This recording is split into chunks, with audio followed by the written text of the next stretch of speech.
छोड़ी के घरवा जब से तू कमाए गईला, छोड़ी के घरवा जब से तू बहरा कमाए गईला। ए राजा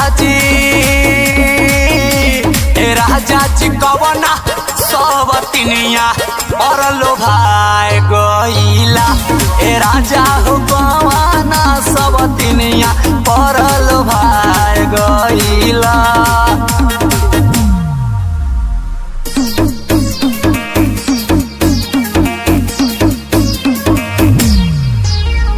Music by others.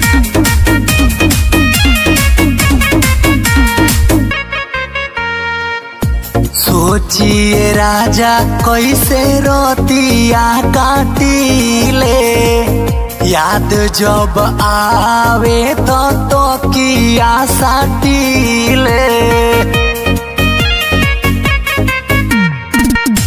सोचिए राजा कैसे रोतिया काटिले, याद जब आवे तो किया साटिले।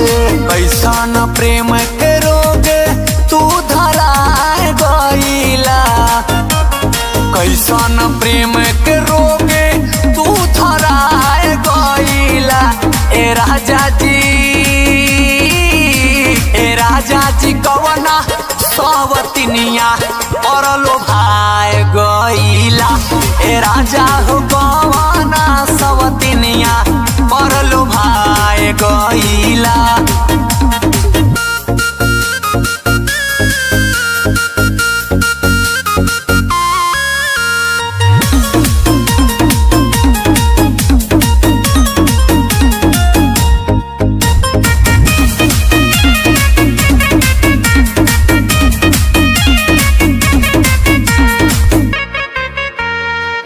तोहरा बिना राजा अब जियल नाही चाही, कवनो दिन माहुर खाके हम मरी जाई।